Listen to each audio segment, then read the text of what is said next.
ашиглан код бичих нь маш түгээмэл болохын зэрэгцээ аюулгүй байдлын эрсдэл дагаад нэмэгдэж байна. Харахад зөв, ажилуулахад зүгээр юм шиг боловч эмзэг байдал ихтэй код бичигдэх нь нэгэнтээ элбэг болсон байна. Энэ талаар хөндөж илтгэлээ тавихаар Unitel Group-ийн мэдээллийн аюулгүй байдлын инженер Бэлгүү маань бэлэн болсон байна. Сайн байна уу? Үрцэн ирсэн хүмүүс тань.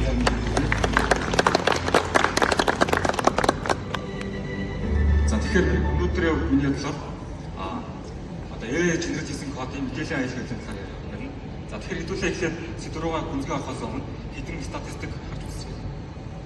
За тэгэх юм бол дэлхийн нийтийн жишгээр болохоор Y Combinator гэдэг стартап accelerator гэх юм. Тэгээд энэ нь дөрвөн стартапын нэг нь бичсэн кодынх нь 95% гэж байна. За түрүүл нь 95% кодондоо 88% ямар нэгэн байдлаар ихтэй гэж байна. Тэгэхээр ерөнхийдөө бол бид нэр бичсэн код нь бүр өөрөөсөө л итгэдэг байгаа юм шүү дээ баг. За тэгэхээр гэж код бичээд байгаа хүмүүс хэдүүлээсэндээ одоо энэ сууж байгаа 800 хэдүүлээ нэг стартап компани байгуулад прожект хийсэн. Бидний прожектын нэр маань Dev Summit Ping Service.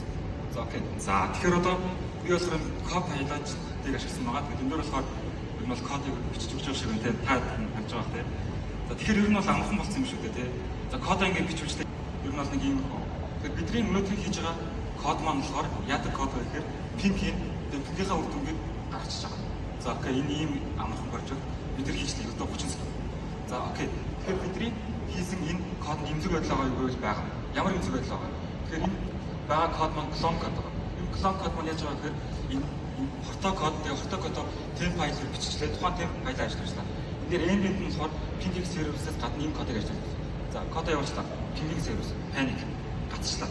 Тэгсэн чинь хойдолд найз эзнээ хакер гэдэг маань reverse шилжсэн. Эдгээр сервер хакерчлаа. Сүүлд ингээл амар толгой ингээл болцсон мэдээлэл гараад байна шүү дээ. Монгол компаниуд хактууллаа. Мэдээлэл алдлаа. Хэдэн мянган хэрэглэгч мэдээлэл дата брич. Тэгэхээр бид нар энэ дата бричтэй холбоотой нэг судалгаа хийх үзлээ л дээ. Тэгсэн чинь 2024 онд яг энэ талаар судалгаа хийсэн байгууллага юм. Энэ байгууллагын хийсэн судалгаагаар нийт дата бричийн 45% шиг баг. Тийм хагас өөр веб эмзэг байдал буюу шууд утгаараа код эмзэг байдлаас болоод мэдээлэл алдсан байдаг байхгүй. Окей. Тэгэхээр би ингэж дотроо 21 дугаар зам бол мэдээлэл 900.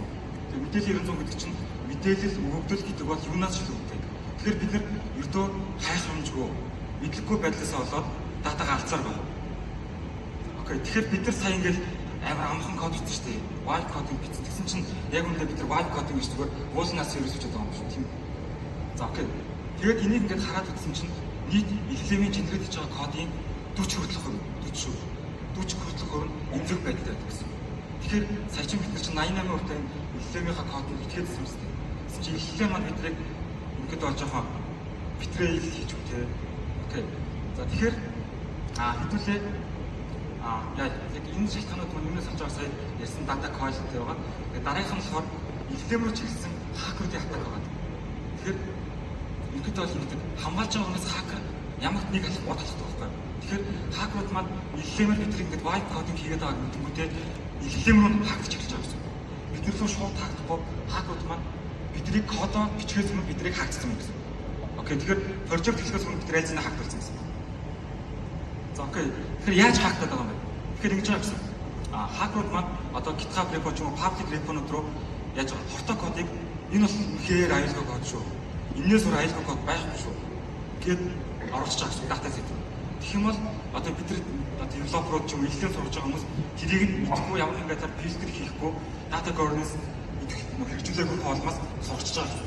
Тэгээд сургасан датаг нь болохоор бид нар ингээд нөгөө instruction өглөө эмзэг байдал бүхий нэвдэг бидэнд гаргаад өгч байгаа. За тэгэхээр одоо энэтэй холбоотой нэг саяхан гарч нэг жишээ байгаа байхгүй. Тэгэхэд бид нар хагийн Facebook форум гэдэг багтай open source мэдээлэл public гэдэг. Энэ дээр айл хийцэнэ гэсэн чинь бараг 10-аас 20% хортон мэдээлэл байгаа байхгүй. Тэгэхээр бид нар эндээс аваад мэдээлэл сургаадаг. Чинь энэ мэдээлэл найлцсан хортой болсон гэсэн. Ийм мэдээлэл байгаа, энэ мэдээлэл маань хортой. Энэ хортой мэдээлэл бол зүгээр нөгөө эмзэг байдлын код генерат хийгээгүй бүр энэ мэдээллийг ашиглаж байгаа газар нь шууд RCA буюу дата авах хэрэгтэй гэсэн. За окей. Тэгэхээр дараагийнх нь болохоор бид нар ер нь жоохон монголчуудыг хинэггүй гэж хэлдэг. Хинэггүйгээс болоод байгаа гэсэн. Хэрвээ бид нар саяын бичсэн кодоо продакшн болохоос өмнө ямар нэгэн байдлаар security audit хийх гэсэн бол бид нар имзэг байдлаа олоод мэдчихдэг команд хэмжээ шиг хай төвчний имзэг байдал байсан байж тээ. Тэгэхээр бид нар энийг virtual security audit хийгээс болоод амар имзэг байдлыг гаргасан юм гэсэн үг. Reverse command control бүхсээр чинь эзлэсэн. За окей. За тэгэл ингээл амар имзэг байдалд хаагддаг гэж яриад байгаа. Тэгээд эндээс яг хэрхэн хамгаалах юм бэ гэдэг хэвчээ ярих юм бол өөрсдөө хамгаалцаа юм билээ. За тэгэх юм бол ингээд бол доорх алхмуудыг хийх хэрэгтэй гэсэн. Хамгийн ихэнд хийх алхам маань юу вэ гэхээр data governance хэрэгжүүлэх хэрэгтэй. Ингээд бол мэдээллийн аялал байдлыг хүмүүс нэг firewall гэж ойлгох байхгүй юу? Үүндээ бол нөө та нар ганц firewall тавьснараа компани хамгаалахгүй гэсэн. Тэгэхээр бид нар бүр мэдээллийн аялал байдлаа ганц tool, технологи найдах биш.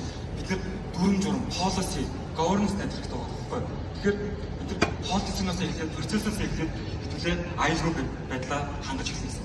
За энэ дээр нэг юу байгаа байхгүй юу? Meta code complex-ыг гаргасан юу бодлоо байхгүй юу?